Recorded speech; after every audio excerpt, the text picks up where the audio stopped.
of today. As you know from the invite, this is a 101 session. Occasionally we're going to wander into some 201 territory. We are not going to cover a lot of other Clean Water Act material, so there is going to be an assumption on a certain level of some knowledge of water quality issues or the Clean Water Act. However, if at any point you need something to find or need to back up a little bit and clarify something, please feel free to ask. Those are totally appropriate chat or Q&A session questions. We're going to assume a little bit of knowledge about water quality standards, those kinds of things, but correct me if I'm assuming too much as we go. There are more expert types on the phone. They're welcome in our midst. But I'm going to try to make sure that the majority of people get what you signed up for, which is a good introduction to the topic. So understand that many of the topics we're going to talk about today have exceptions, caveats, footnotes, things that could be discussed for hours on end by lawyers and other Clean Water Act geeks like myself. But today we're just going to focus on some of the general facts about this program and some very general examples, and later sessions like the February and March sessions will be more intermediate and allow us to get into more of the details. So before we dive in here, one last thing is I'd like to do a little poll using the raise your hand function, just to make sure I'm not assuming too much in terms of some of this knowledge and jargon. Most of you, when you signed up, ranked yourselves as knowing nothing about 401 or being a beginner, which is totally appropriate for this session. But I would like to know, through the raise your hand function, raise your hand if you've ever seen a written 401 water quality certification from your state or tribal government. Minutes here. Okay. Looks like, I like it, some people change their mind after they raise their hand. But okay, it looks like we have out of about a quarter maybe of the group has seen those. Okay, so go ahead and unraise your hand if you had it up. How many of you have ever reviewed a pollution discharge permit? So it would be a NPDES permit, or in some states they would have a state name, like here we call them UPDES. Anybody? Okay. It looks like kind of more, almost half of the people have done that. Okay. And how many of you, put your hands down if you had them up, how many of you have ever looked at or reviewed a wetland dredge and fill permit or stream alteration permit, a 404 permit? Okay, it looks like fewer. We only have a couple people that have been involved in those. Okay, well that's helpful. That pretty much matches what you all had done in your self-assessment. So again, if I get too far afield in some of this jargon, please go ahead and let me know, ask a clarifying question. Somebody else on the call will appreciate it as well. All right, so with that, let's dive into our agenda. What we're going to cover today as a group is going to mostly focus on an introduction to the topic. So we're going to spend a lot of time in an introduction, talk a little bit in general terms about how states use 401 currently, and then look at some examples of how it's used, which is probably the most interesting part of the agenda. And then we're going to touch on some of the limitations to this tool so that you don't leave just too geeked out without any reality check. And then we're going to wrap up talking a little bit about some action items, some ways you could use your new 101 knowledge, and some resources that could help you build on that and turn you into more of a 401 or a grad student. Ooh, 401. I mean an advanced or grad student level knowledge of this session. So again, this is a beginner session. Questions welcome. I think we're just going to dive in. If anybody has any problems here before we get started, now would be a good time. If you're having any troubles with the technology, to let me know via chat, or you could *7 yourself, and I can hit you up with tech support. All right, Merritt, I'm going to mute folks. Okay. All attendees have been muted. You can unmute your line by pressing *6. Okay, well then let's dive in to the meat of the day. So before we get into all the weeds of this policy tool, I always like to start any training by kind of connecting it to the big picture of the Clean Water Act. So as we discuss this kind of wonky 401 topic today, let's keep in mind the overall objective of the Act, which is here on this slide. It's very broad and really pretty beautiful. There's two important ideas here to keep in mind as we're wading around in the weeds of this policy work. One is that the overall goal of the Act is both to restore and maintain our waterways, our rivers, lakes, wetlands. So it's about, keeping the places that are high quality, and restoring the places where we're seeing problems. And probably more important to keep in mind as we have our discussions today, It's not just about chemical water quality. Very often we're thinking about taking a water quality sample in the stream and looking at metals, but the Act is much broader than that. It's focused on the physical and biological integrity as much as the chemical. So really important to keep in mind as we talk about particularly some of these examples today that look at things like in-stream flow or a lot of habitat kind of related issues. Keep in mind that this is the vision of all the work we're trying to do, is to restore and maintain this suite of things that make our rivers, lakes, wetlands such vibrant, great places. So with that kind of philosophical backstop, a little bit more on the general Clean Water Act background for the beginners on the call. The Clean Water Act establishes a national approach to protecting and restoring our waters, but much of the day-to-day work is delegated to the states. So for example, the states establish in large part their own water quality standards within a process that is established by US EPA and that is under the review and approval or disapproval of US EPA. So again, it's kind of a joint approach or a tiered approach where Clean Water Act is a national law, but it's really important to understand that lots of the pieces of that approach are implemented at the state level by your local state agency. And this is a concept we call like a delegated program. For example, the states are delegated the authority to do the water quality standards work. Similarly, tribes can be delegated that authority for different pieces of the Act. So when we talk about delegation, it could be a state, could be a tribal government that's received that power to actually implement the Act at the state level. So 401 certification, which is our topic for today, is part of this tiered approach, and it actually gives the states quite a bit of authority over what happens within their boundaries as it relates to water quality. Hopefully we'll make that case in some of the examples and other things we'll talk about, but it's a pretty powerful tool in this tiered structure. So what is it? What is 401 certification? This whole intro section here is really trying to get at that question, but I wanted to start with kind of a very basic and layperson discussion of what it is. Just to get the 401 question out of the way right away, the 401 program is just named for the section of the Act which establishes the policy. So Section 401 of the Clean Water Act is where we're drawing all of the authority for this work from. So that's all they mean by 401. And the general idea of Section 401 in the Act is that states must be able to review and, when necessary, limit federal activities which could harm their rivers, lakes, wetlands, and coastal waters. So it gives the states, again, quite a bit of power, where otherwise they might be at the mercy of a federal agency. It might really be paralyzed if a federal agency wanted to take an action that was going to violate the water quality goals that they'd set for themselves locally. So in some ways you can think of this as a type of check and balance, as we see so often in our government structure.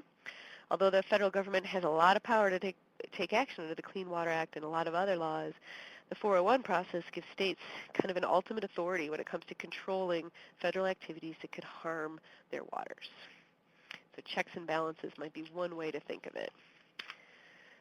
So this slide is the worst slide in the entire presentation. I apologize, but it is the actual Section 401, the introduction to Section 401, and there's a couple things in here that made it worth putting all of this language onto a slide for you guys. So I'm going to walk through and look at three pieces of this language and underline each as we talk about them. So in this first underlined section here, you'll see what is essentially the trigger for this 401 process we're going to be talking about today. What this says is 401, the power of the states to review this federal activity, is triggered by any application for a federal license or permit. So we'll talk more about this and look at some examples, but an example that might be most familiar to the group on the phone today would be an application to the Army Corps of Engineers for a wetlands fill permit or a stream alteration permit, often called 404 permits. So the Army Corps is issuing a federal license. They're a federal agency, actually a federal permit, and that triggers this section of the Clean Water Act. So from there, the second piece of important text in here I wanted to point out is that federal license or permit has to have the potential to result in a discharge. So it doesn't have to have a big old pipe like a sewage treatment plant, but if it has the potential to result in a discharge, that, again, is part of triggering this section. So it's not every federal license or permit. It's anyone that has the potential to discharge. And again, we'll talk about this more later in some of the examples as we get into the presentation, but it's just important to focus on that potential or may result in a discharge. The last piece here I wanted to point out is kind of what probably looks like gobbledygook if you're not familiar with the Act. And this is basically saying, okay, so if this review is triggered by the federal license or permit that might result in a discharge, what is it that your state's going to do? Well, they're going to make sure that that activity can move forward without violating these referenced sections of the Act. My next slide here is going to take each of those and explain them a little bit here, turn them into, I guess, decode the numbers for you into normal text. The idea here is that this is the criteria the state's going to compare the permitted activity or proposed permitted activity against, as well as one other section that we'll talk about. So the decoder ring for all those numbers is this slide. You'll see that there's several sections that are referenced here. For this 101 session, I'm going to focus in on kind of the third bullet there, section 303, which is about water quality standards and their implementation plans. Most often when you hear a debate about 401 certification, what they're looking at is compliance with water quality standards. So we will focus in on that, as well as the last bullet, which is any other appropriate requirement of state law. So these others, the point of seeing all of these on the slide is to know that it's not just limited to water quality standards, which is what you'll hear most about, particularly today. So keep that in the back of your mind. There are other reviewable items. It's just that for 101, and the most common thing you're going to hear about, we're going to focus in on water quality standards. And then this last bullet. So to touch on the last bullet, because it's a little bit different, this language that's quoted there is not from the previous slide. It's from a later portion of Section 401, which is 401D. And this is a sometimes overlooked opportunity. What this part of the law says is that states can review federal licenses and permits to make sure that the proposed activity will also comply with anything else that's in their state law. So this can be a really interesting tool for states or for folks involved in watershed work. And we'll see an example of applying that idea later in the presentation, where both state and tribal laws were invoked using this language. So because we're going to focus in here largely on 303, the water quality standards kind of work with 401 today, I wanted to get a quick read here on how comfortable people are with water quality standards jargon. So again, using the raised hand function, if you can, in your head, name the 3 core pieces of water quality standards, raise your hand. Let me see how many of you feel, I know what those are. And it's the honor system. Okay, hands going up here. All right, it looks like a chunk of you, but by no means the majority. So my next slide, I think, will be useful. So we'll spend just a brief time on this. I will say if you're interested in water quality standards, which you should be, they're very exciting, we have an online recorded webinar that's a 101 on water quality standards on our website, and there's a link to it in your invitation to today's session. You probably did not get the confirmation email in time. I apologize to spend any time with that recording, but if you want to go back and watch it, it's there for you. But we'll just talk about them briefly here so you have some of the language. The language that you'll hear in the rest of the session about water quality standards revolves around these 3 core pieces of standards. The first is designated uses. In some states, this is called beneficial uses or some similar term. But the basic idea is that these designated uses are goals for what we want to use our water bodies for. So each segment of a river or lake or coastal waterfront would have multiple designated uses associated with it. And I've given you a few examples here. One might be a cold water fishery, say a nice trout stream high in the mountains here, nice cold water system. Another example might be swimming, often called primary contact recreation. So maybe it's a local swimming hole or a state park beach or whatever, kinds of places where people like to recreate. So those designated uses, again, are assigned to each water body. They have multiple uses, aquatic life, human uses, perhaps agriculture and irrigation. Those are assigned in your water quality standards. Then related to designated uses are water quality criteria. And these are criteria established that basically set the limits to protect those designated uses. So as an example, here on the screen, we've got a dissolved oxygen standard that you might apply if you were trying to protect for a cold water fishery. You might say we at no time want to have less than a certain amount of dissolved oxygen. You might have a 30-day average for dissolved oxygen. Similarly, if it was a recreation use like swimming, you might have a maximum amount of E. coli or bacteria that are allowable in that waterway. If it's more than that, it would be impaired for the designated use. It wouldn't be safe to swim, for example. So those two concepts go together very closely and are listed in your water quality standards for each state. And then the third piece is a little bit of a different beast. In this 101 session, we probably won't get to talk about it too much, but it's important to know that the anti-degradation policy is part of your standards. And in gross shorthand, the anti-degradation policy is established to protect existing water quality and uses, to avoid unnecessarily degrading water quality where you might have better water quality than just barely meeting those criteria, and to protect permanently truly outstanding recreational or ecological resources in terms of our waterways. Again, gross shorthand, but it's important to remember that that's part of your standards, and so part of what your state would be looking at as they do this 401. So that is truly a whirlwind tour of the basic pieces of standards. If you have a question, now would be a good time to chat one to me. And if not, we can talk about it a little more at the Q&A session coming up in a few more slides here. Ian, either people are feeling okay, they're typing very slowly, or they're afraid to chat, but we'll see. If you have a question, maybe go ahead and chat it, or feel free to hold it till the verbal Q&A. All right, so getting back to 401 certification here, we talked a little bit generally about what triggers 401 review by your state. We talked about any federal license or permit with the potential to discharge.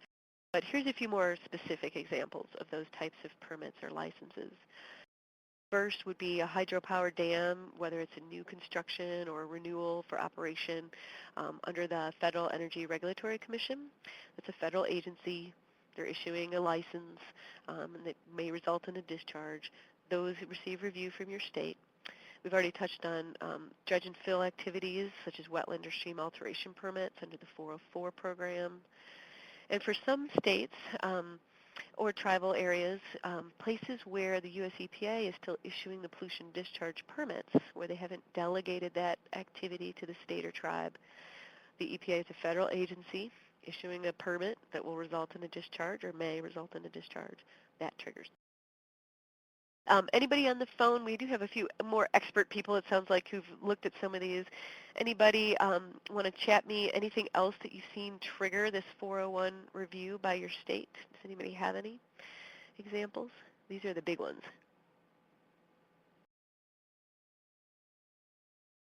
I hope the chat function is working.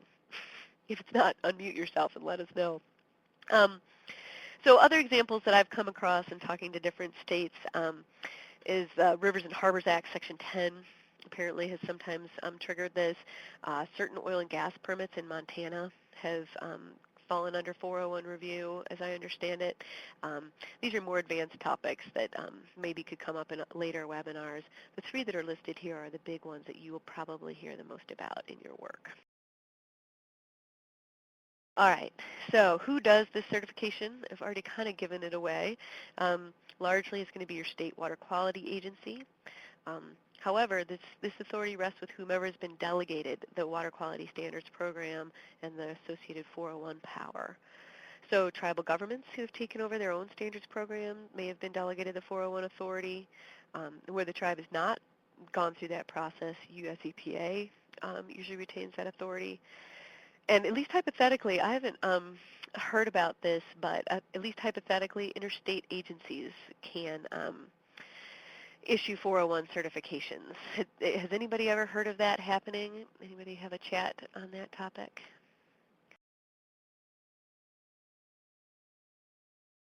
Catherine just proved that it works. So you guys just aren't chatting me, which is very hard when you're talking this much. We're coming up on a Q&A session, though, so hopefully we'll get some more verbal discussion. Oh, wait, I just got a question. Thank you. All right, Amanda asks, in-stream lime dosing for acid mine drainage remediation triggers 401. That's interesting, Amanda. There must be some sort of federal permit associated with that. Do you have any idea what it is? Do send me a chat and we'll share it with everybody. Or you could star 6, I guess, to unmute yourself if you'd rather talk about it.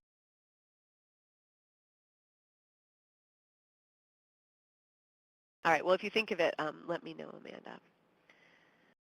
All right, so let's kind of cut to the chase here. So we've talked about what triggers 401, kind of where it comes from in the Act and what the intention is, but why do we care about this process? So let's get to the heart of it here. We care about it because it can be a really powerful tool when combined with a good, strong vision by a state about what they want for their water bodies. Why is this? It's because the Clean Water Act's 401 certification process is, as we said in our promo materials for this session, a rare chance to fundamentally change the way in which a federal activity is conducted or even stop it altogether. It applies, as we've said, to all kinds of federal licenses and permits, as long as they meet the triggers. So not just those issued under the Clean Water Act, as we saw with the FERC hydropower dam example.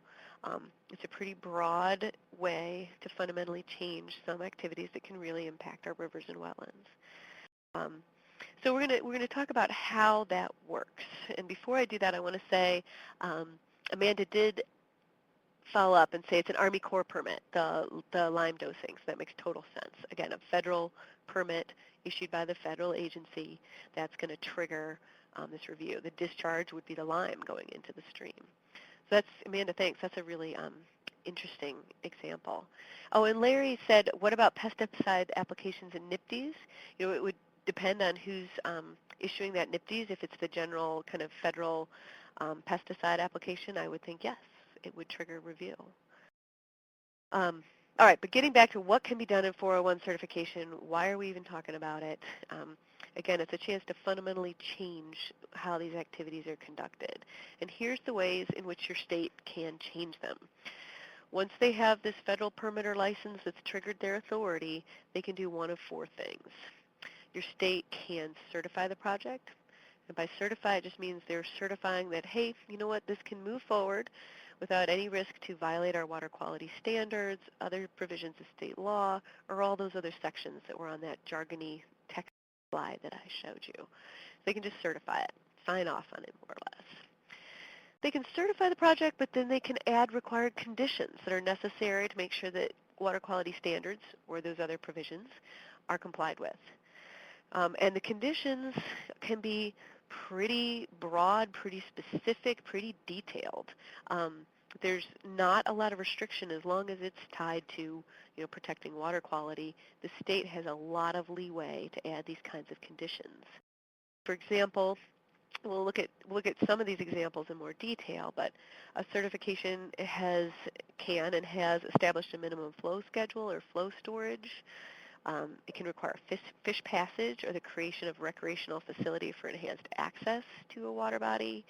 It could include restrictions on removing trees or other vegetation, reestablishment of native vegetation if it is moved, time restrictions on when activities can be conducted, for example, maybe to protect spawning periods, limitations on specific pollutants, more. These conditions can be, again, pretty darn varied, and we'll see some examples of that. And the important thing to remember is when the state adds these conditions, they have to be incorporated into the federal permit, and they become enforceable as part of that permit. And if the permittee does not want to incorporate those conditions, they can't move forward with the permit. They don't get a permit without these conditions. It's pretty powerful for the state. And the third thing the state can do is just deny certification. They can say, you know what, this project cannot move forward because it's not going to comply with our water quality standards or the other provisions. And if they deny certification, the permit, at least as written, is denied. Effectively, they can't move forward and receive a permit. They could come back and try a different approach and modify the plans that they had, but they can just deny certification. The state can, which denies the permit. So again, very powerful tool in terms of changing the project or even stopping it. And lastly, we won't talk too much about this, but it does happen quite often. States can just waive their certification authority. So they can take none of the 3 steps above. There's a time clock that clicks off, and if they don't take action within the time clock, they essentially, that's a place where if you're a watershed group, you can intervene with the state and ask them to not do that, to take a specific action and maybe condition the permit, whatever. Oftentimes things are waived right now in many states. So the important thing from this slide to remember is your state has 4 options. All of them are pretty powerful. The number 2 and number 3 clearly are where the most interesting discussions happen. Certifying with conditions that become enforceable conditions of the permit is a pretty powerful tool in your state's hands, as is the threat of denying certification. So one more slide here before we open it up for some questions, and that's about public involvement. Again, I've kind of taken some of the Section 401 language here and shared it with you so that you have it. But as we'll see later, the extent to which each state has developed formal rules for their 401 process, which would include their public notice requirement, really varies. As a practical matter, many states have established an agreement with the federal agencies issuing permits to combine public notice of the 401 cert with the public notice for the permit or license in question. So if the Army Corps is issuing a wetlands permit, they would do a joint public notice rather than 2. Practical matter, that often happens, but it doesn't always happen. Many states want to conduct their own separate public notice as a general rule, or sometimes they do it for particular controversial permits. It's really something that you need to dig around in your state to figure out what they've decided to do in terms of public notice. But it does need to be public noticed. That's the important thing to know. There is a place for you to get involved. So before we go to our Q&A here, raise your hand if you've ever seen a 401 certification or conditions listed or mentioned in a public notice for another permit. So you're looking at maybe a wetlands permit. Looks like maybe just one person. Oh no, there's a couple more. Okay, so a few people have seen that, probably the same people who earlier said they looked at wetlands permits because it's where it's most common. Okay.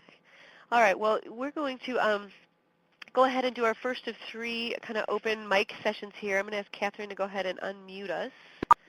All attendees have been unmuted. Thank you, Catherine.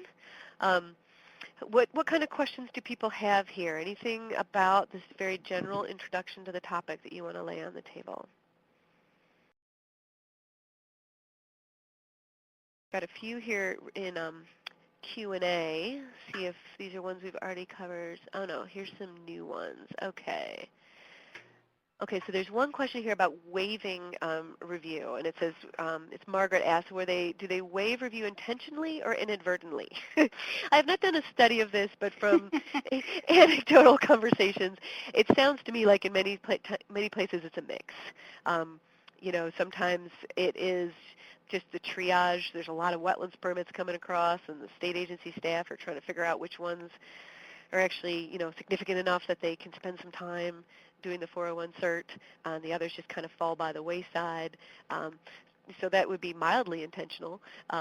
Sometimes, like I know here in Utah, we just haven't ever made a conscious effort, as far as I can tell, and that's changing, to engage on a lot of things for permits, that kind of thing. It's been kind of inadvertently left off the plate, almost, of the Division of Water Quality. I don't know, does anybody else on the phone have an opinion on if it's been intentional or inadvertent in your state, do you think? You're a quiet crowd. And I'm drinking coffee while we talk, so I'm just going to talk more and more. Here's another question from Steve. Are waivers broad or permit specific? That's a good one. They're permit specific, but they could be broad if it's a general permit. So it would be each permit or license, the state has this authority to review, There's a different time clock that ticks on them. And they might just be individual permit for a specific project or activity. But if it's, for example, a nationwide permit, by waiving the review, they could be waiving a look at many, many activities over the course of 5 years in the case of nationwide permits. So it kind of varies depending on the permit in front of them.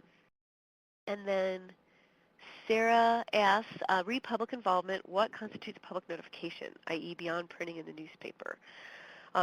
Again, it depends. If your state has developed rules, most often they will spell that out. It really varies as far as I can tell from looking around the country, and again, in kind of an anecdotal way. Usually it involves something like the newspaper, something like the traditional public notice forums that they have for a discharge permit or a wetlands permit. So if they have an e-listserv that they send things to, or a website where they're posted, or even a mailing list that these things are typically circulated to, it's using those same kind of structures. And the timeline for review seems to vary based on what's in the state rules, or even permit by permit. Perhaps if it's a very convoluted, controversial project, they might give a little more time, or if it's a very straightforward one, a little less. So there's no one answer to that. One more question here, it looks like, on chat. You guys have discovered chat and like it. So how can we find out, Mitchell asks, how can we find out if the state has waived on a nationwide permit? Very good question. And it's actually research I'm doing for our next webinar in February. A little later in the presentation, I'm going to show you a map of the country, which generally shows this for every state except for Georgia, which I could not get in time for this presentation, what they did with the 2007 nationwide permits. And if you have a question about a specific permit, I have a spreadsheet, and we could look at it together. And that's the kind of detail we're going to get into in the February webinar. But you could also just get in touch with me, and I can share it with you ahead of time. So I have every state except for Georgia. And I will get Georgia one of these days. All right, any other questions just about this general introduction?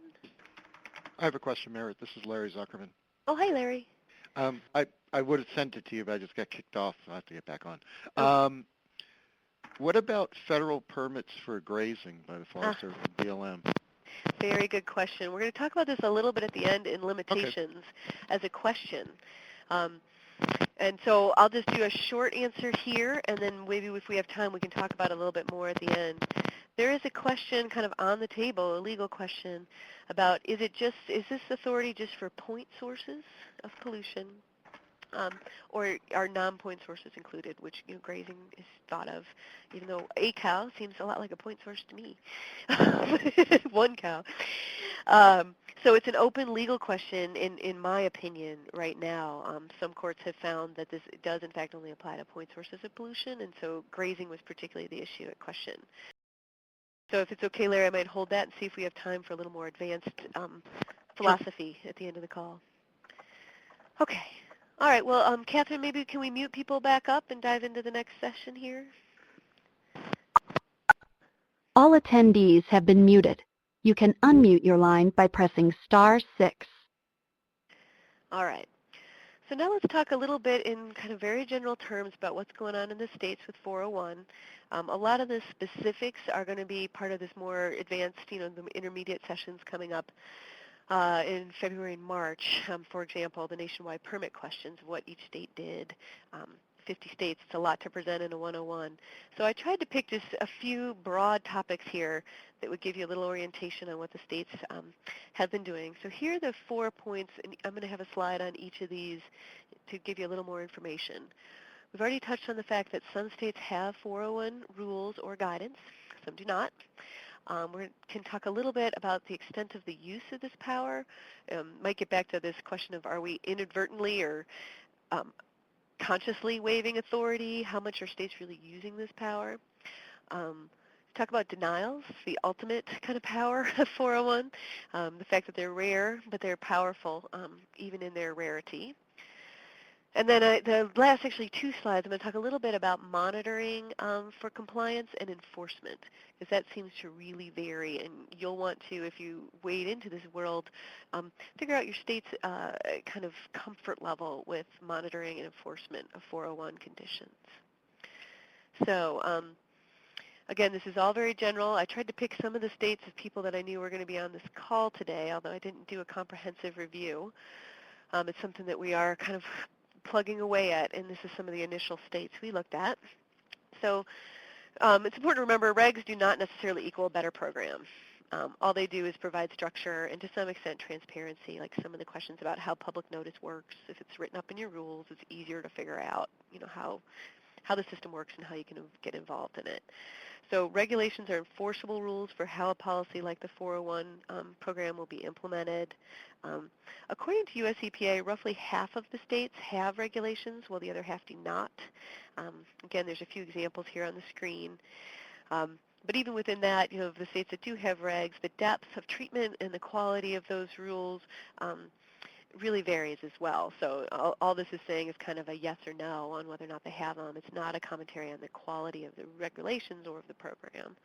But it will be important to find out if your state has rules, because if they do, you're going to have a roadmap for how to deal with a lot of the issues we're talking about today, such as public comment notice, procedures, that kind of thing. And please note that some states that don't have formal rules do have guidance, as I mentioned earlier. For example, Idaho on this slide, it was listed as without regulations, does have a pretty extensive guidance that can be quite helpful. Guidance is not enforceable in the way that regulations are, but it does kind of spell out the normal way that the state is planning to proceed with 401 work. It should give you a pretty good guideline for what you can expect. The states here in italics, they have regulations under development. Utah in very early stages. New Mexico is farther along. So it does look like maybe an area where some states are starting to invest some additional time. So that's the idea, just to know that the structure is going to vary, and you'll need to just figure out if your state has rules or not. If you're not sure, you have a hard time finding it, feel free to give me a call. I'm kind of wading through the states and trying to figure it out as I go myself. The second point I wanted to make was this idea that the extent to which states use this power really varies pretty dramatically.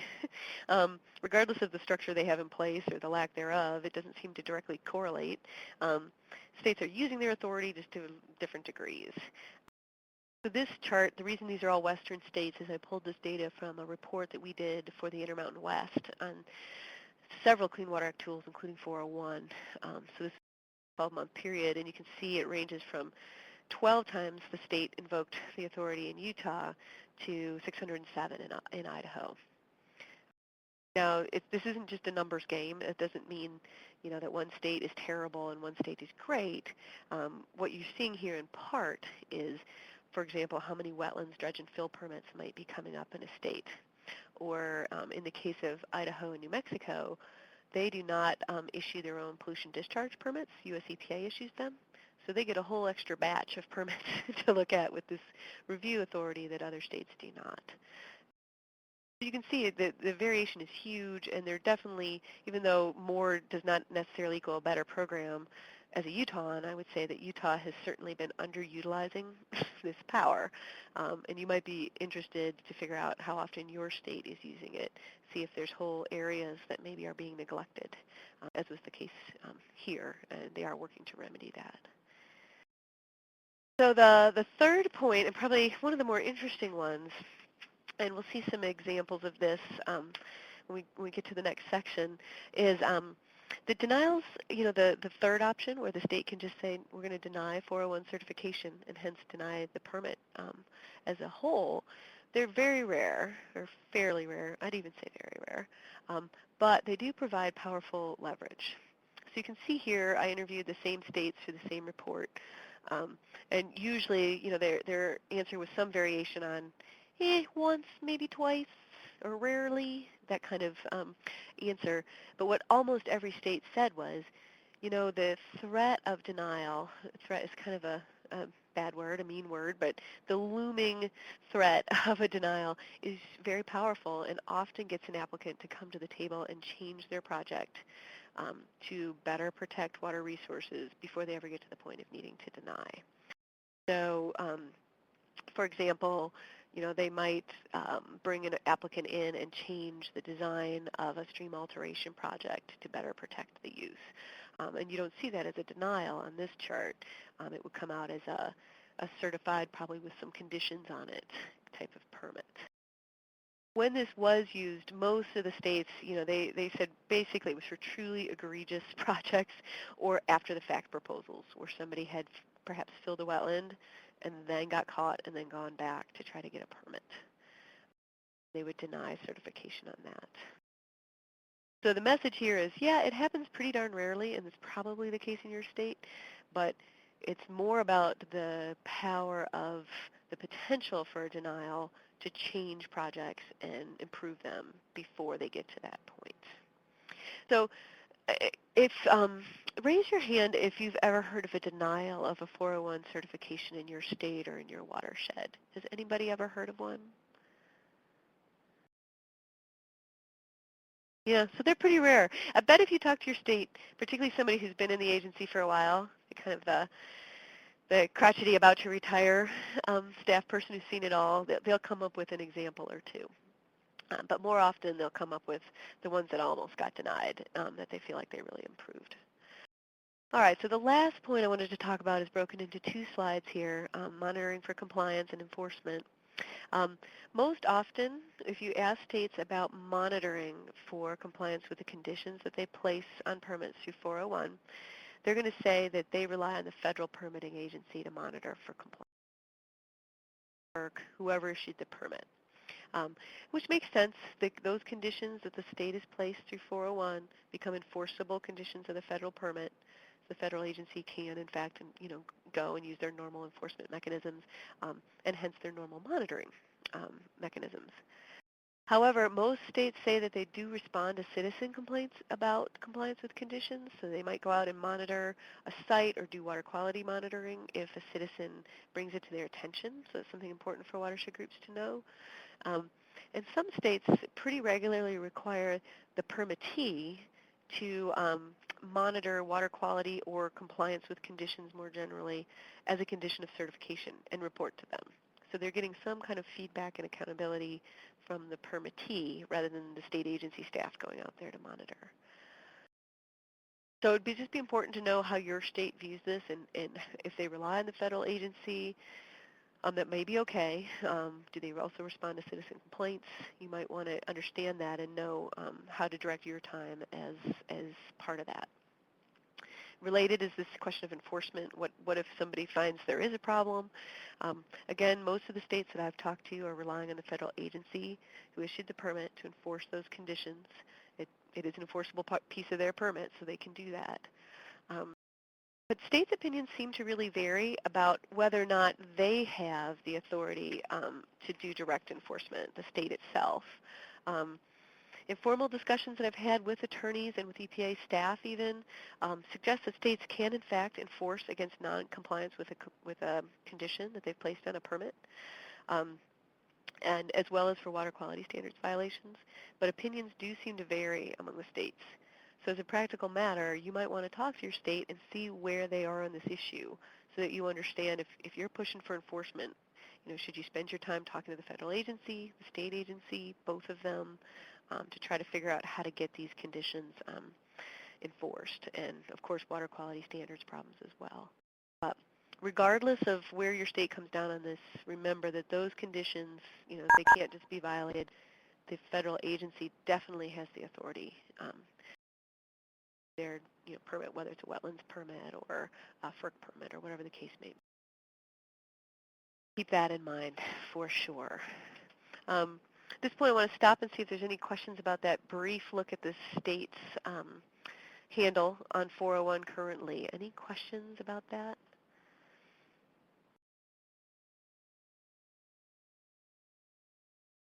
Either I've been crystal clear or you've all gone away. You're still on the web interface anyway. All right, well, feel free to chat questions.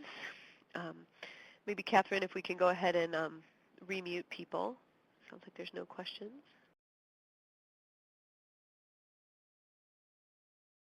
All right, so let's get to the most interesting part, I think, of our agenda, and that's looking at some examples. So what does all this really mean on the ground? I'm going to start with what's probably the most famous example of a 401 certification. That's the Dosey Wallops, which is also just fun to say. A little bit of background, the Dosey Wallops is in Washington. It originates in Olympic National Park, so pretty spectacular place. And it runs free in a state where there's a lot of dammed rivers. So back in the early 80s, Jefferson County Public Utility District in the city of Tacoma, a pretty good-sized city there in Washington, proposed a new hydroelectric project on the Dosey Wallops River. It's called the Elkhorn Project.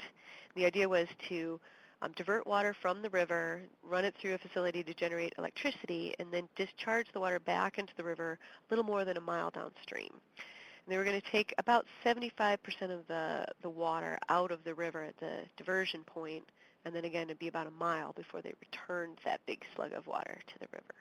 So about a mile, severely dewatered, very much diminished. So because this is a hydroelectric project, it required a license from the Federal Energy Regulatory Commission, FERC, as we've been talking about. And because of that, it required a Clean Water Act 401 certification from the state of Washington. So the state of Washington looked at this proposal. The Dosey Wallops it is a very highly regarded river by the state. They designated it a Class AA water, which is kind of their highest class of water. The uses, those designated uses we touched on earlier, that could be affected were salmon migration, rearing, spawning, and harvesting in the stretch. So the Washington Department of Ecology, the local state agency, certified the project, but with a condition that there be a minimum in-stream flow in that stretch that was going to be impacted of 100 to 200 CFS, depending on the season. So they established a minimum in-stream flow. The city of Tacoma challenged the state's authority to condition the permit in this way, particularly because of the flow aspects. Many of you know there's often this very hard line drawn between quantity and quality. They challenged that and said it wasn't a proper exercise of their authority under 401. And this went right up through the Washington Supreme Court, and the Supreme Court upheld the idea, the state Supreme Court, that yes, this was within the Washington state's authority to establish these conditions, that they needed to protect the uses and values of that water, that waterway, the river, and as part of that, an in-stream flow requirement was completely defensible. So this seemed to conflict with another case that came out of California. So as is the case in those situations, it moved all the way up to the U.S. Supreme Court. And the U.S. Supreme Court affirmed what the state court had said, the Washington Supreme Court. They said the in-stream flow requirement was completely justified under Section 401 and accepted that as a condition. And interestingly, the court also held that the use designation of the water body, such as the salmon fishery on the Dosey Wallops, could form the basis of these 401 conditions even when there weren't water quality criteria specifically related. There wasn't, a in-stream flow water quality criteria. There was a designated use of fish, and you need some flow to keep your fish, alive, if not happy. So this is kind of like the big case on 401 certifications, particularly because of the flow implications, which are really interesting and kind of pushing the envelope on Clean Water Act issues. So the Dosey Wallops is a really famous example. I've got a couple others here. I wanted to give you some different kinds of examples. Dosey Wallops is about a place. This next example is more about a policy. So if the previous example was about protecting uses and flow, this is about limiting harm from nationwide permits. Nationwide permits are general wetlands dredge and fill permits. There are, I always say 50, but it's actually 49 of these permits. They're issued by the Army Corps of Engineers, most recently in 2007. They're general permits, which means that there's one permit, or in this case 49, a permit for different types of activities, and people apply to be covered under those permits rather than getting an individual site-specific wetland permit. So these general permits are meant to streamline permitting for certain groups or classes of activities that are deemed to have minimal impacts. And some examples for those of you not familiar with nationwides would be there's a nationwide permit 5 is for scientific measuring devices. Nationwide permit 49 is for coal remining activities. So it really does run the gamut from fairly small things to some things that I would argue are pretty specific, pretty non-minimally impactful. But the idea is that it's going to streamline for these different. So as federal permits, the nationwide permits are subject to state review under 401. Again, they were last issued in 2007, and they have a 5-year lifespan. And remember, states can certify a permit, certify it, but add conditions, deny, or waive review. Back in 2007, most states applied a mix of these actions to the different nationwide permits, and I'll show a map here in a second that summarizes what they did. Many states applied a set of general conditions to most or all of the nationwide permits, and then many others went back in and applied very specific conditions to specific nationwide permits. So maybe something specific to coal remining that they wanted to make sure it or mitigated in some way. So the next webinar that we're going to do in February is going to focus specifically on this activity because the new round of nationwide permits, their 5-year lifespan, is coming to a close.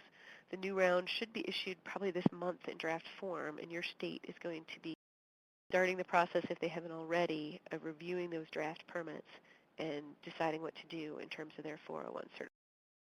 Huge opportunity for folks that care about wetlands and rivers that comes around just once every 5 years. So here's a look at what happened in 2007. You can find your state there. It's a little hard on some of the East Coast states. You see there was a real mix. The red states denied all of the nationwide permits, just outright.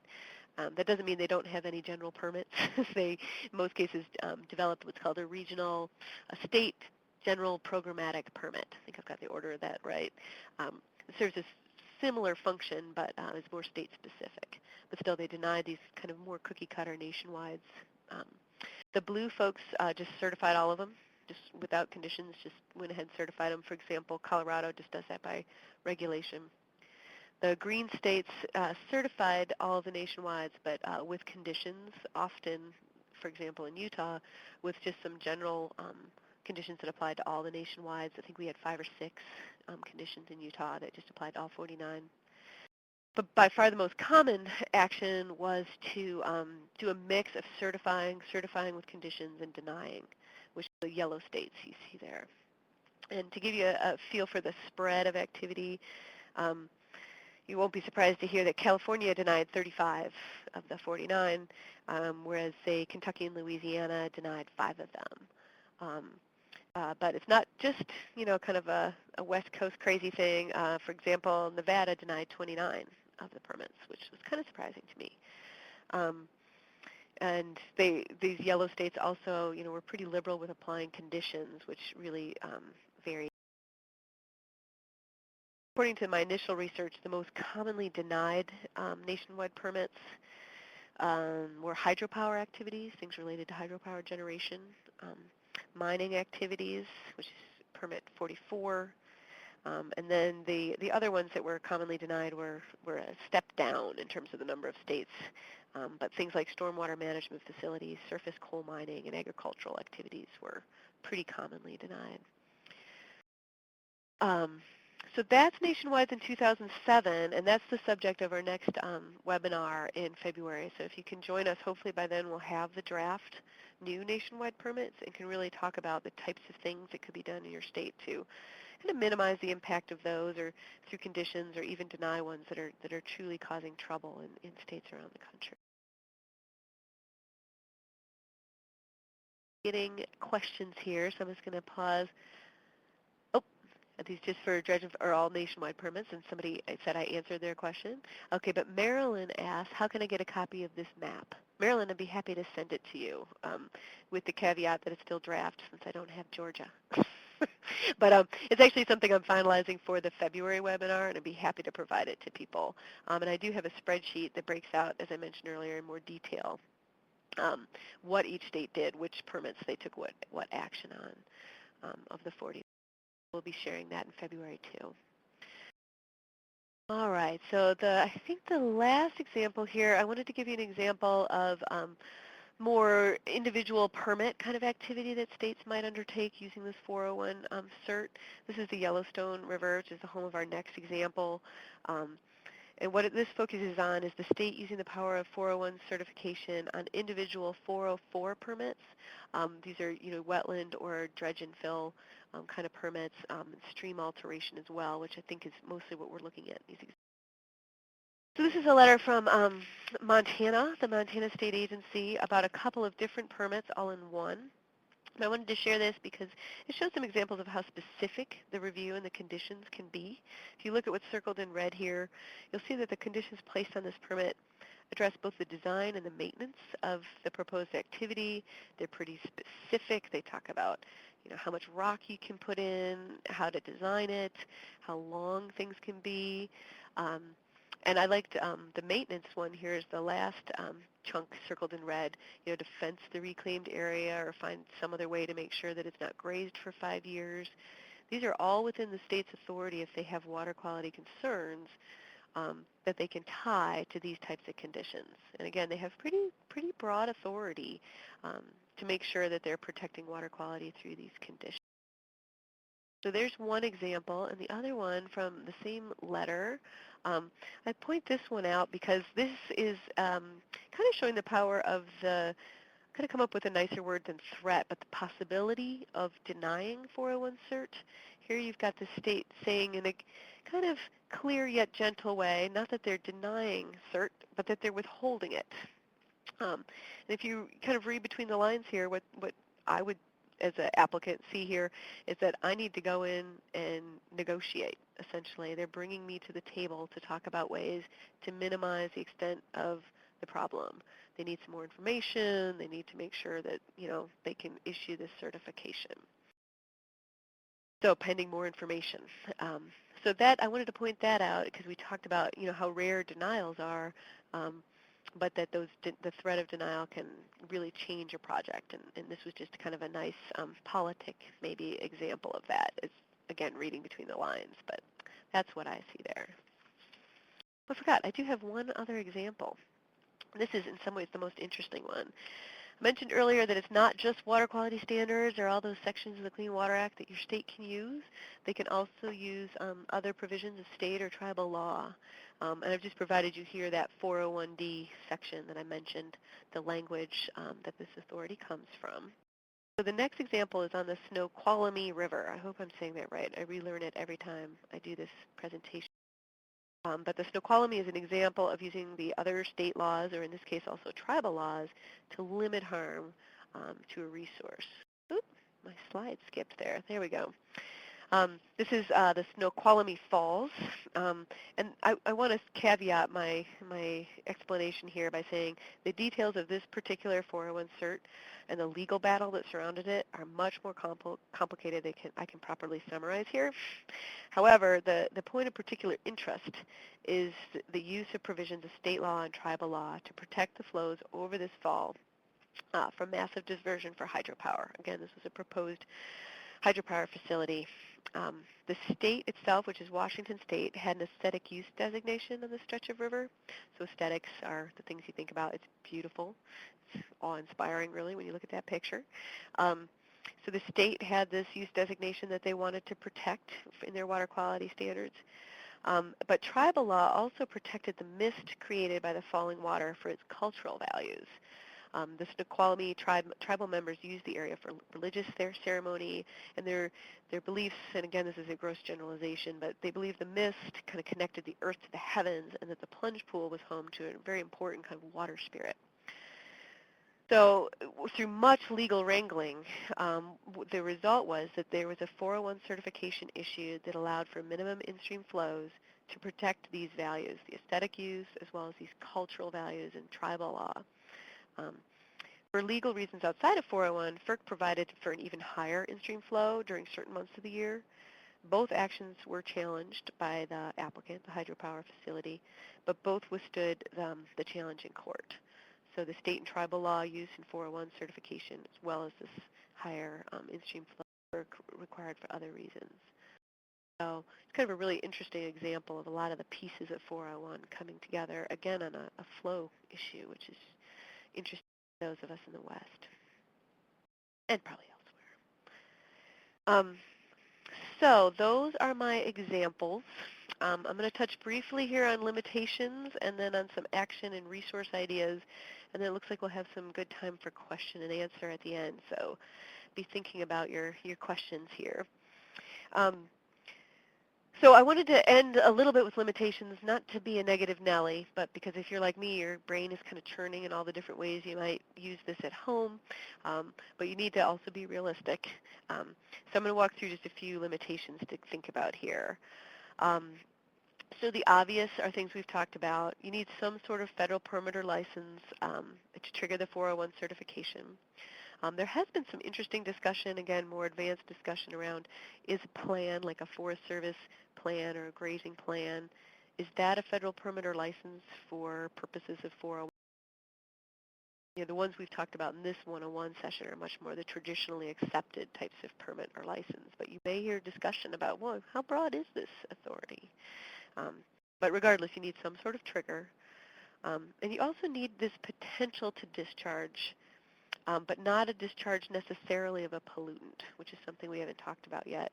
So I'm going to talk about those 2 points here for second in terms of limitations.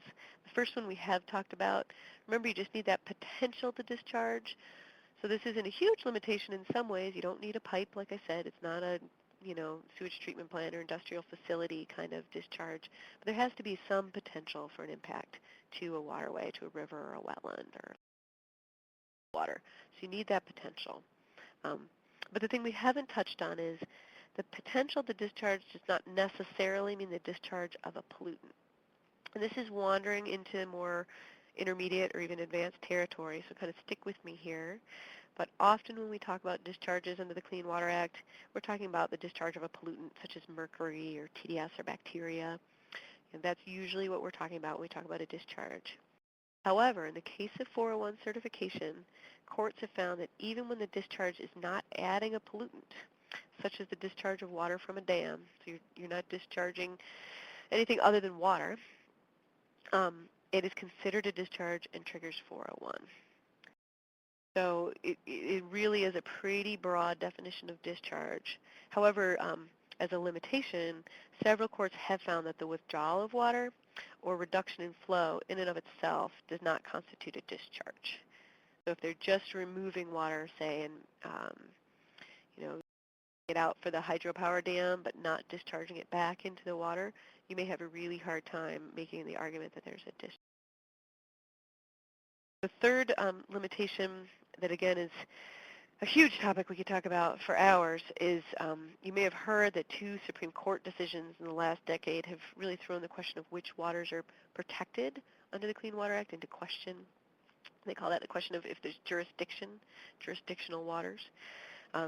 We can't go into the details of that legal debate here, but be aware that your potential to discharge has to have the ability to impact a jurisdictional water. Even if it's not directly into one, it has to be related to a system that's going to impact that jurisdictional water. We'll talk about that more in Q&A if you'd like. And then this last one is something that I think it was Larry brought up. Is the last one says, some courts have indicated that this must be from a point source, that this potential to discharge. This is really the biggest question on the list. You should know that some courts, most notably the Ninth Circuit Court of Appeals, have found that the discharge in question has to be from a point source of pollution. This means that activities such as grazing on federal lands may not be covered. So it's a federal permit, but it might not meet this test of being a point source. However, this is still a question to many involved in the issue. Again, a more advanced topic, but something to know about as you're thinking about how to use the tool. Even without an answer to that question that's been fought out in the courts, though, you should know that the interpretation of what is a point source has been quite broad in the courts. So things like bulldozers or the tail races of dams, as we've talked about in several examples, those are included in the point source. So it's not, again, just a sewage treatment plant that we're talking about here, an industrial facility. And actually, Larry says, but some courts have said that pesticide applications are point sources, which is very true. I mean, that's why we're seeing the pesticide application permits being developed, or maybe are developed at this point. I haven't been following it too closely. So aerial application of pesticides is now regulated as a point source. So remember that, it's not necessarily, again, just that pipe that you might be used to thinking about. So switch into the last section here, and then we'll open it up to Q&A.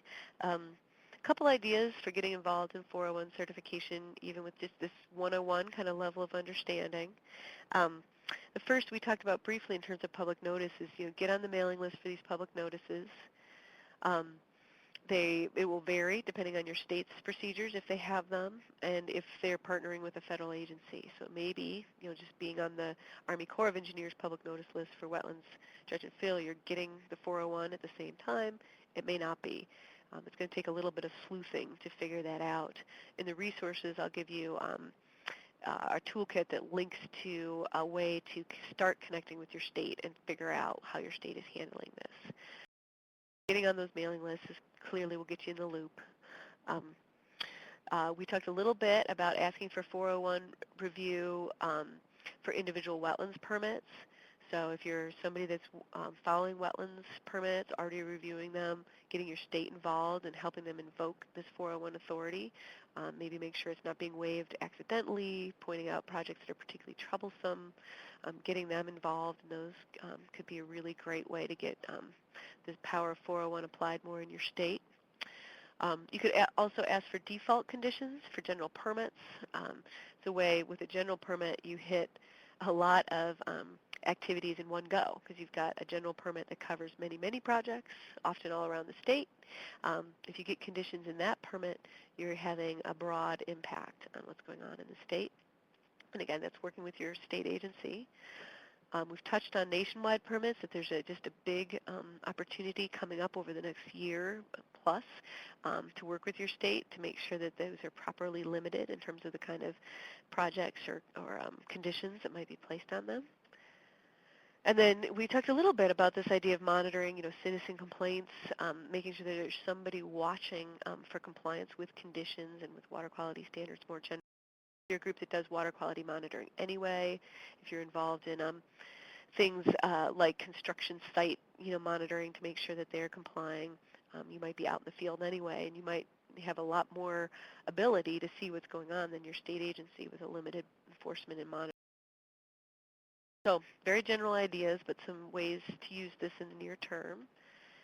And then this is the little set of resources. I pulled together a couple different resources in what I'm calling this mini toolkit, the first bullet.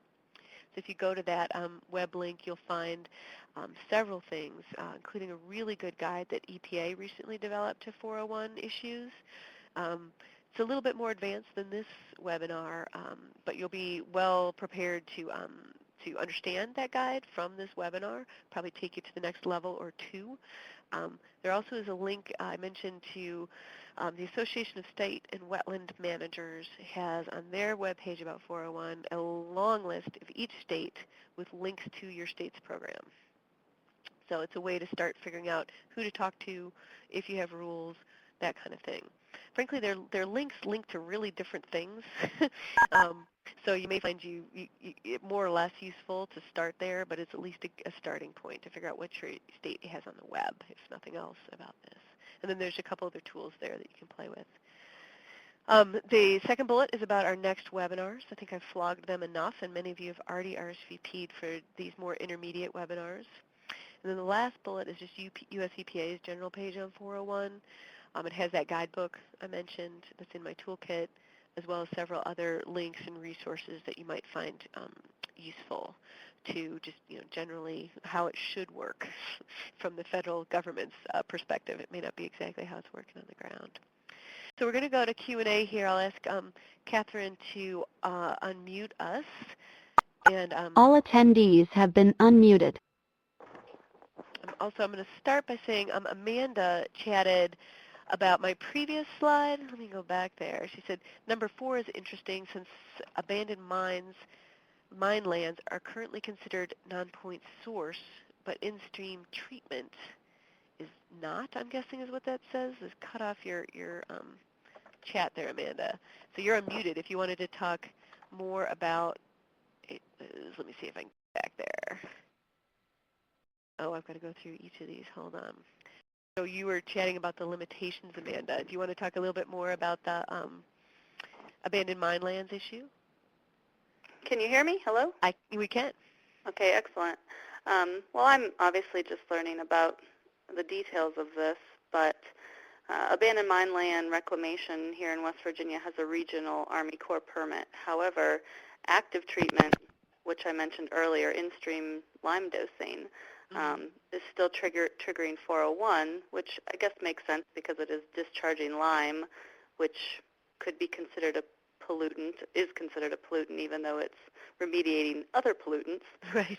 But this could all change considering the recent Fourth Circuit court ruling where West Virginia DEP lost a case because they weren't meeting their own standards for bond forfeitures, which is post-Clean Water Act mining. So that's a big mouthful of what we're dealing with here in West Virginia now. And just again, this has been very helpful and making my wheels turn. Good. I like the wheels turning, and that's why ending with the limitations, I thought, in case the wheels are going too fast, to get everybody reality checked. But no, that's a good example, and it's a good example of some of the complications. I've talked about this in very general terms in terms of this process, but there's a lot of different moving pieces going on in each state, even that's quite variable. So applying these ideas can get kind of complicated, but it's good your wheels are turning anyway. Grinding, at least. Grinding. As a former West Virginian, I'm glad you're thinking about these things. Great. Okay. Any other questions? I got one more on chat, but anybody else just want to pipe up with a question or thought here? This is Larry again. When I lived in Kansas, it seemed like they were rubber stamping them all the time. They'd notice them, and then they'd issue them. Right, and they would just certify them without any conditions? Yeah, it was just well, that's interesting. It was like an automatic.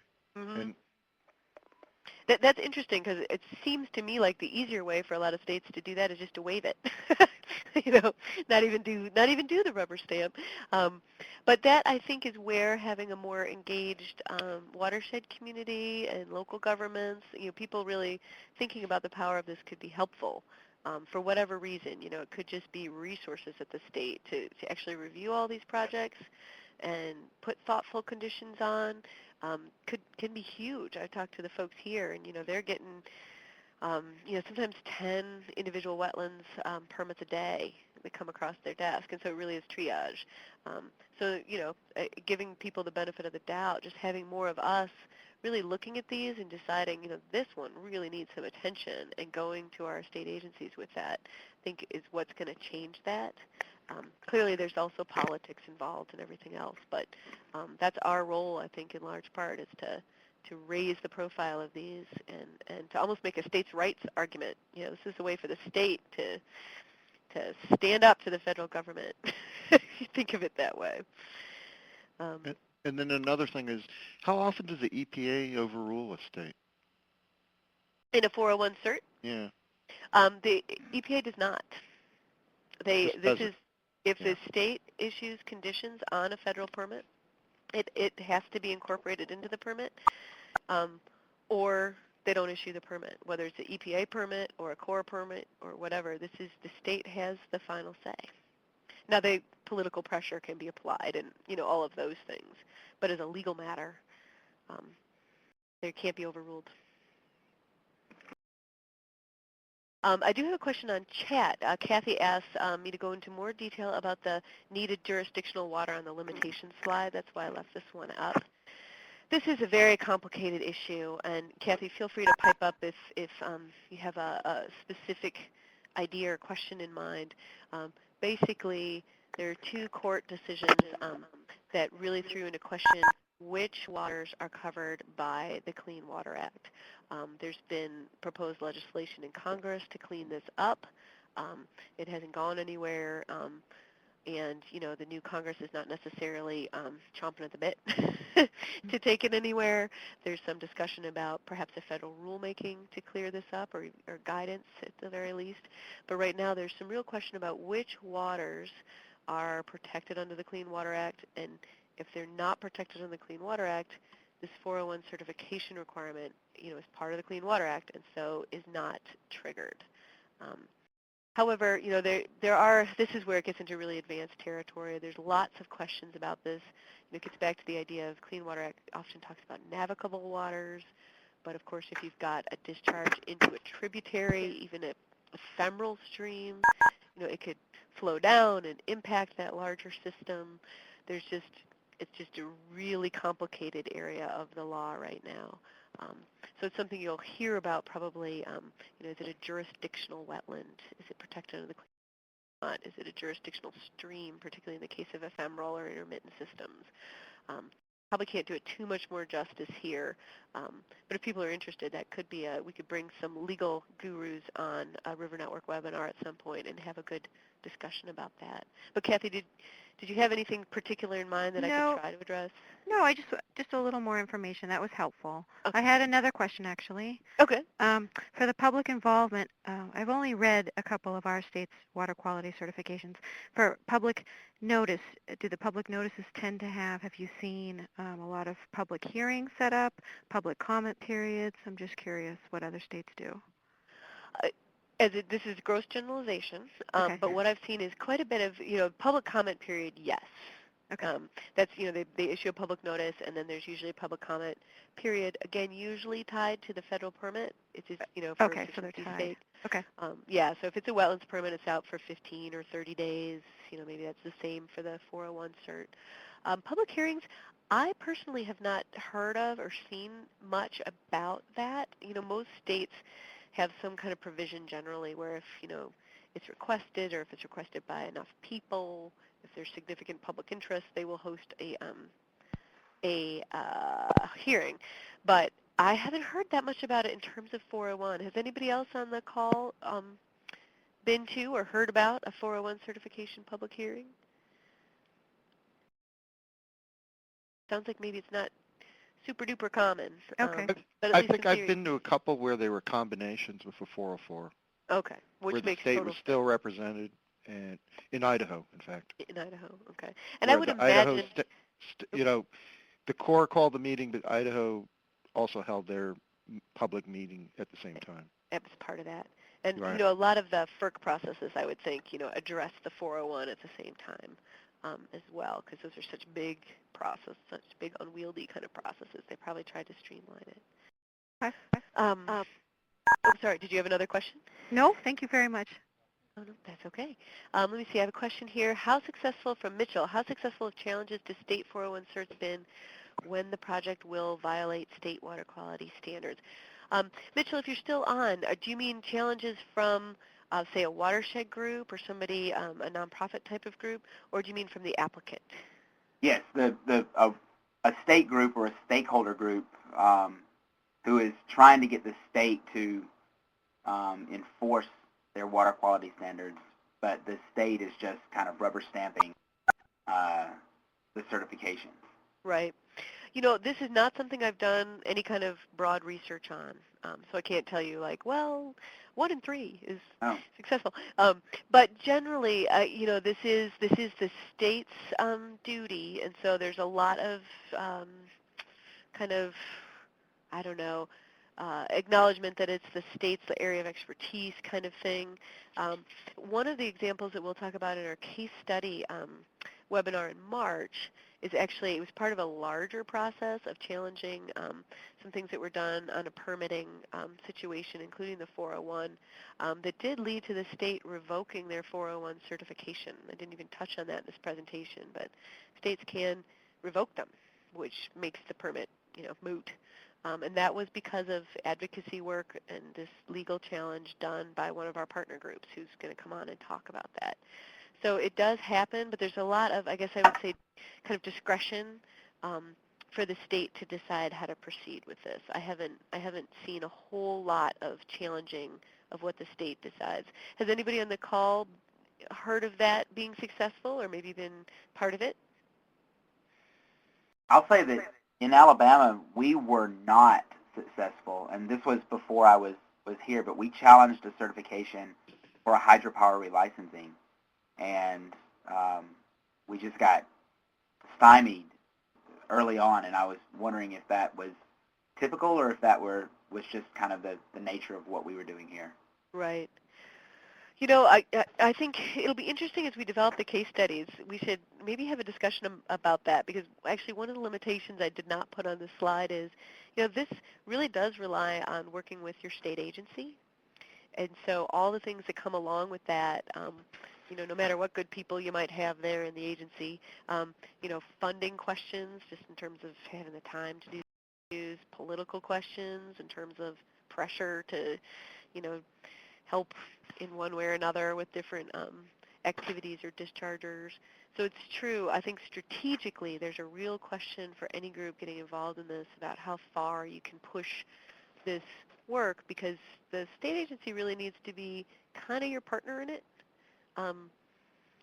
Although I think it would be interesting to have a larger discussion about how successful people have been in being pretty pushy partners with the state, if I understand kind of your question, Mitchell.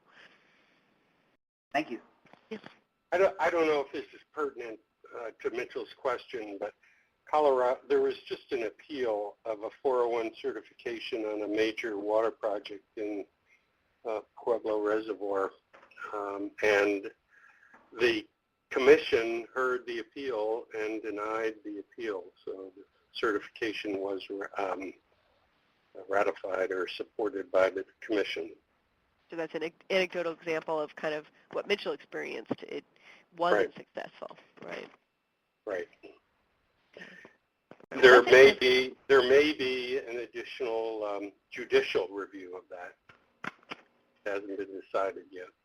Well, and the example that we'll talk about in March was part of a larger challenge to a permit that was issued. So that may be part of the strategic question is, you know, well, when it involves the courts, is this a different scenario altogether? Not so much partnering with the state agency as, you know, working on a specific discharger situation or, you know, wetland fill situation might be quite different. But with that, we are kind of at the bottom of the hour, so I want to make sure to respect people's time. Does anybody have any last more cheerful questions, since we're all focused on limitations here? Any other questions or just observations to kind of wrap things up with here? All right, well, Thank you, Merritt. Oh, no, thank you guys. Thanks for warming up to that chat function. It makes it much more fun when I get to interact with people a little bit. We are going to record this webinar, and it'll be available on our website if you want to sit through it again or recommend it to other people maybe that you work with. Remember that there are 2 more 401 webinars coming up, one on February 16th focused on nationwide, one on March 16th focused on these case studies that might get at some of the really good questions that we got to at the end, like Mitchell's question, the example from Colorado that Steve shared. We'll talk a little bit about what does this really mean on the ground and what are the maybe strategic questions. Today was a lot about the policy and how it should work or kind of is working. We can get to more of the strategy questions when we look at real case studies on the ground in March. So get those on your calendar if they're not already. And thanks so much for your time. As a last favor, when you close out of this meeting, you should have a window pop up with an evaluation, an online form. It's only got a few questions. We're new to these webinars, fairly new, and it'd be really helpful to get your feedback on this webinar and on topics you'd like to see River Networks tackle in future webinars. So please take a quick minute if you can to fill that out. All right, thanks everybody. Thank you. Thank you. Thanks, Merritt. Bye-bye. Bye.